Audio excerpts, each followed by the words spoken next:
I've been a dumb artist before, just signing shit, just because they get you with the money. You gotta think, you 20 years old, these folks like, look, you got a hot song, let me give you $2 million. But then I'ma own you. He signed deals without even checking the fine print. He put his trust in the wrong circle, and once the smoke cleared, the doors were already locked tight. By the time he understood the setup, the damage was done, and the trap was real. This is the story of Offset, Wack100, and millions of dollars that someone is not being honest about. This is where bad contracts, broken loyalty, and the music industry's slick tactics collide. Before diving into the Wack100 and Offset situation, there is something critical about the rap game that most people completely miss, and ignoring it can cost everything. The business side of this industry is cold, straight freezer-level cold. Nobody understands that better than Offset, a man who survived the grind and came out sharper because of it. A lot of people think rappers are just stacking cash, living flashy, and showing off cars non-stop, but that image is only for the camera. Off social media, the truth looks way different, and it hits harder than most expect. Labels and managers stay playing chess while artists think it is checkers. Day after day, they lean on ambition, hunger, and big dreams to lock people into deals that last forever. When someone is young, focused on escaping hard situations, they will agree to almost anything placed in front of them. When Offset spoke on Club Shay Shaw, he did not sugarcoat it at all, explaining how young artists get pulled into business situations that follow them for years. Because at first, when I first came in the game, well, you got 2 million for me? Man, run it. Publisher, you got 5 million?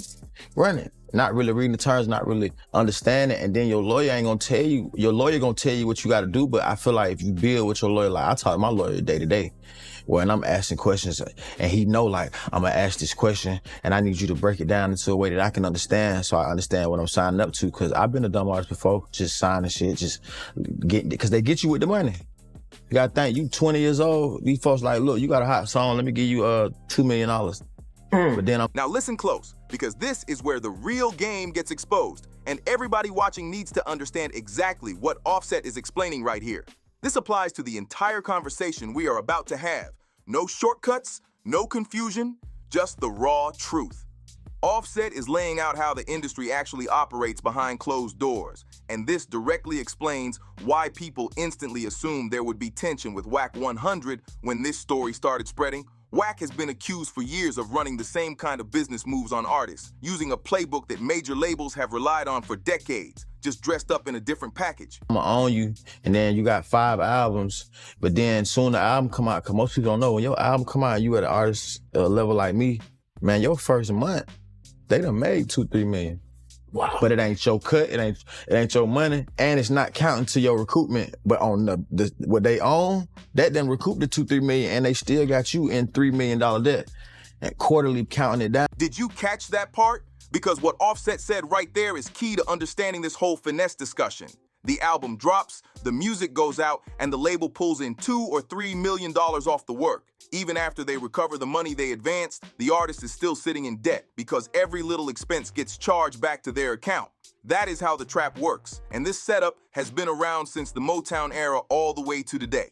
This context leads straight to Wack100 and why people were quick to believe claims about him finessing artists. Wack has been around the industry for decades, managing well-known names and staying deeply tied into West Coast industry circles. He knows everybody and everybody knows him, but when it comes to contracts and business moves, his reputation has been questioned for years. According to DJ academics and multiple industry sources, these concerns keep resurfacing every time his name comes up. Speaking on this situation, Wack100 allegedly signed Blueface to a deal that takes a massive 70% of his total earnings. 70%! How does that even happen? Here's how it was set up. Wack placed himself in 2 seats at the same time, both the label and the manager. As the label, he reportedly takes 50% of everything Blueface earns, then as the manager, he allegedly grabs another 20% right on top of that. That is a huge cut, and DJ Academic straight up called it double dipping. That is a clear conflict of interest, no debate about it. When the same person is negotiating deals for the artist while also cashing out from those same deals, who is really watching out for the artist's best interest? That question answers itself, and it does not look good. The answer is nobody. But here's where the real tension between Offset and Wack100 actually starts heating up, and it has nothing to do with contracts or business paperwork. This situation is way more personal than people think, and it involves the people closest to both sides. Wack100 has a long-standing relationship with Cardi B that goes back before she even knew Offset. They have known each other for years, and Wack has always shown Cardi respect and support. So when Offset and Cardi's very public issues started spilling all over social media and entertainment headlines, Wack ended up right in the middle of that storm. Whether he wanted that position or not, he was pulled directly into their drama, and that is where things really started getting messy. Well, you threatened to expose some information about Offset involving some of the drama with Cardi B. Who? You.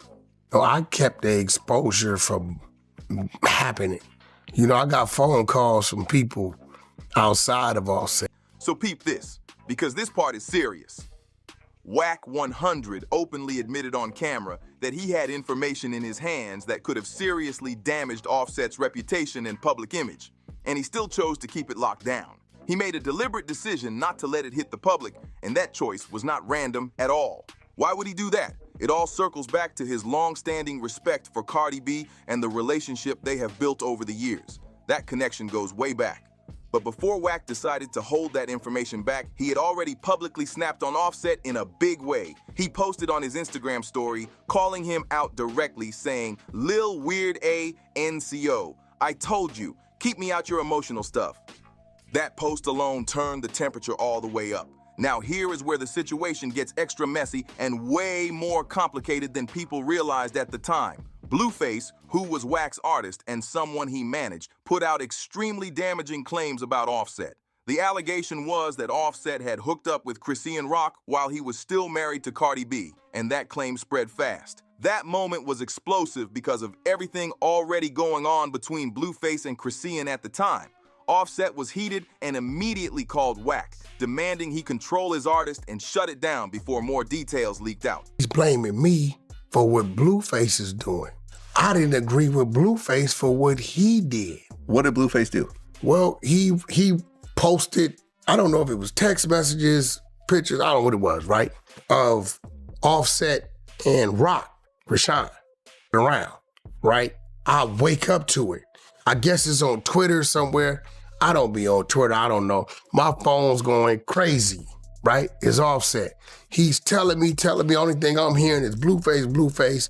I call Blueface, hey man, what the f is... Offset believed Wack was behind it, assuming he had given Blueface the green light to put his private business on blast. But Wack has always maintained that he knew nothing about it until it was already out there and spreading all over the internet. Blueface was moving on his own time, making his own calls without checking in with his manager first. That part matters.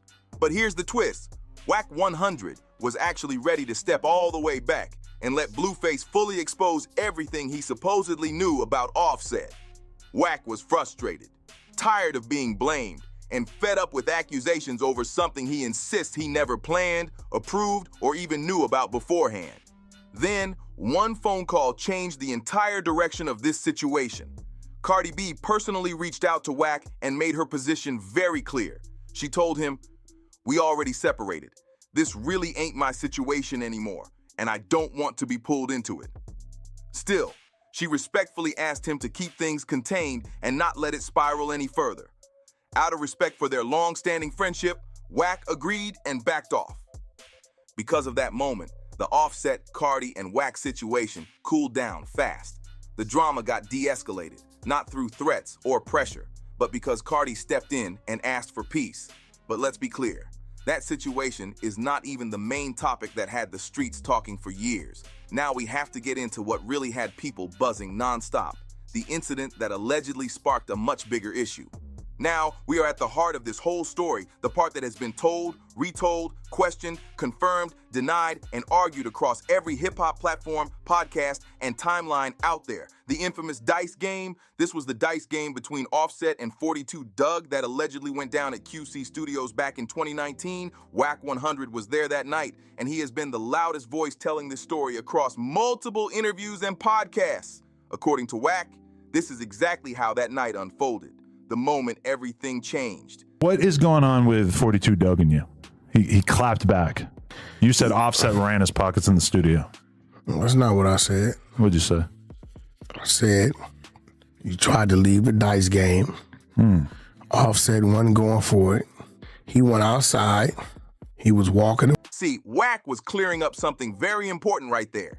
He never said Offset straight up robbed 42 Doug and took his money. That was never his version of the story.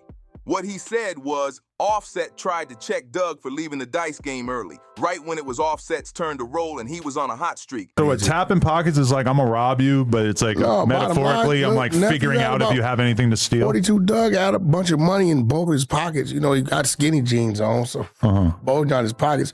Offset didn't take too kind to him walking away from the dice game when it was Offset dice. He was in him 20,000.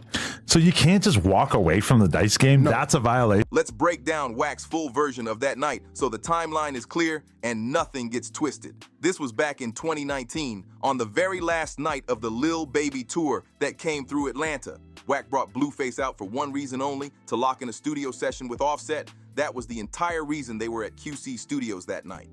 Wack called P, known as P, to open up the studio so they could record and keep things moving. Now, for people who don't understand dice game rules, this is serious business in street culture. When someone is on a hot streak, hitting their numbers and building momentum, you cannot just scoop your money up and walk away. That is seen as major disrespect to the shooter and the entire game. The code is simple. You stay until the roll is finished. No shortcuts, no funny moves. This is where things allegedly escalated and turned physical, according to Wack's account. Studios, that gate don't open on motion. You got to open from inside the building. Offset jumps up and trails behind him. I come behind him. I got a few of the schoolyards with me because we on tour. Offset walks right up and Doug's walking away from him, grabs his left pocket. Some money bulging out of it. He didn't take the money out of his pocket. Right? I don't know if he was attempting to take it or he was just trying to turn him around or what it was. Nevertheless, Doug ends up turning around. When he turned around, Offset fired. In the face. Right in the face. He says Offset followed Doug outside and reached toward his pocket, where the money was clearly visible through his tight jeans. When Doug turned around to see what was happening, Offset allegedly punched him straight in the face, a clean hit that instantly changed the energy of the night.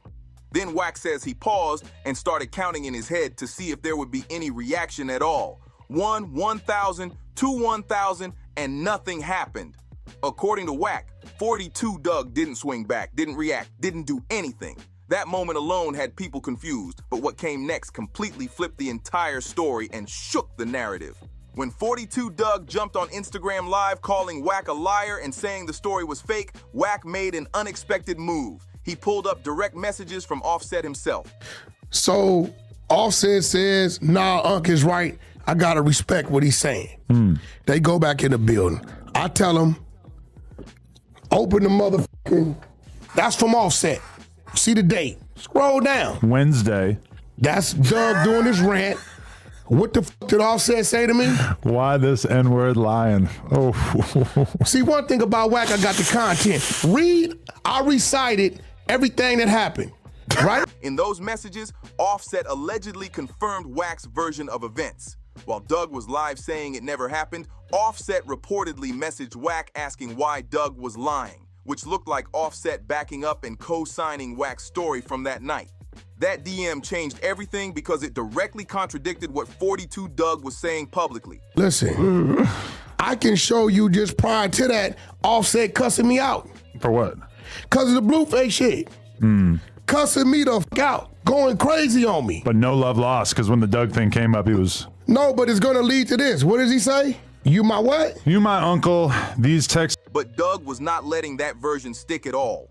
He went back on Instagram Live and told a completely different story, standing firm and putting everything on the line to defend his name. 42, Doug said it on his mother's life, and in street culture, that is as serious as it gets.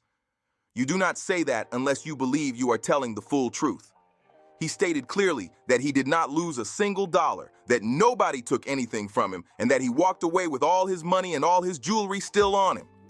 That was an incredibly bold thing to say on camera, for the whole world to witness in real time. But 42, Doug did not stop at just denying the robbery claims. He started hinting at serious retaliation that allegedly happened after that night, which instantly raised eyebrows across the culture. That kind of statement carries weight, especially when it comes from someone willing to stand on it publicly. Even DJ Academics stepped in and made it clear that things were getting shaky. Academics, who has known and worked with Wack for years, admitted that he could no longer fully verify every part of Wack's story. When someone that close starts questioning details, it adds another layer of uncertainty to an already messy situation. A lot of people tried to tie all this drama together, the street politics, the personal relationships, and the business tension, to explain why Migos eventually split up.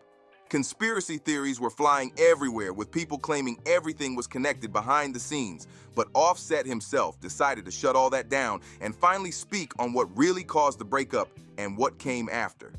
When Offset sat down and addressed the situation directly, he did not dodge anything. In 2023, when Keke Palmer asked him straight up about Migos breaking apart, Offset kept it raw, honest, and direct. No deflecting, no scripted answers, just his truth. Banned in 2023. When did it really start to fall apart?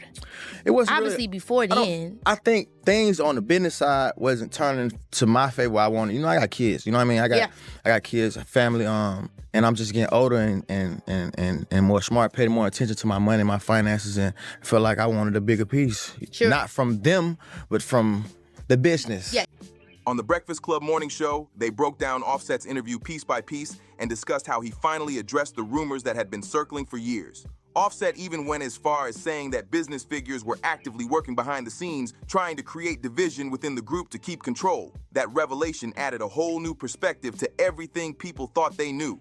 This all ties directly back to what was laid out at the very start of this video. The industry is built in a way that keeps artists separated and weakened, making it harder for them to stand together against unfair deals and exploitation. Offset recognized that pattern unfolding in his own career and even within his own family. One of the most emotional and vulnerable moments from Offset's recent interviews came when he spoke about Takeoff's tragic passing. This was pain he had been carrying quietly for a long time. Guilt he had never shared publicly until his conversation with Keke Palmer. That moment hit hard, and you could feel the weight behind every word. Offset was essentially saying that if he had not stepped away to focus on his solo career, if he had stayed and handled the business problems within the group, maybe Takeoff would not have been in that exact situation that night. He talked about how the group moved when they were together, how he was the one who read the room and knew when it was time to leave.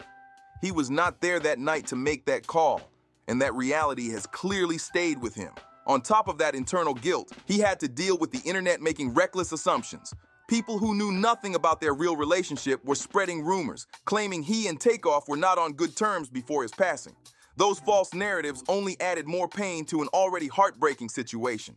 Now that everything has been laid out, the industry finessing Offset experienced, the Cardi B and Blueface situation that created tension with Wack, the infamous Dice Game story, the Migos breakup, and Offset finally speaking his truth, it all comes full circle. When it comes to the Dice Game story, Wack showed direct messages from Offset that supported his version of events against what 42 Doug was saying.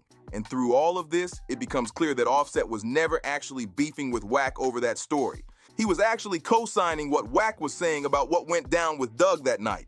That part matters because it clears up a lot of confusion people ran with online. Before closing this out, there is something powerful Offset said about hip-hop and his place in it that really sticks. Despite all the drama, the business chaos, and the personal struggles, he still believes in the culture and still sees himself as part of it. Don't believe hip-hop is declining. I don't believe so. Not while I'm in it. What the hell I look like saying it's declining right now? I'm in it. No sir. And there's way more rich black folks off of hip hop That made it. ever. Right. It ain't never been no execs in the buildings like it is now. It's black execs in the buildings, like in the label buildings, making decisions more than it's ever been.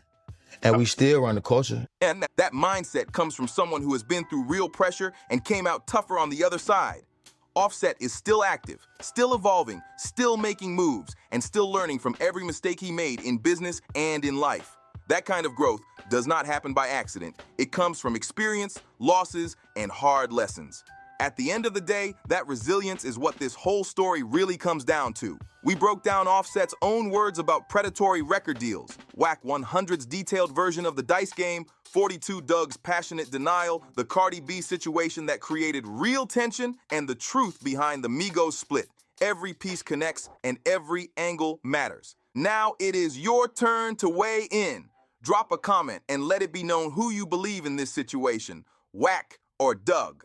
Also say whether you think the industry is still running the same plays on artists that Offset described from early in his career. If you made it this far, make sure to like the video, subscribe to the channel, share this breakdown, and hit that notification bell so you never miss what's next.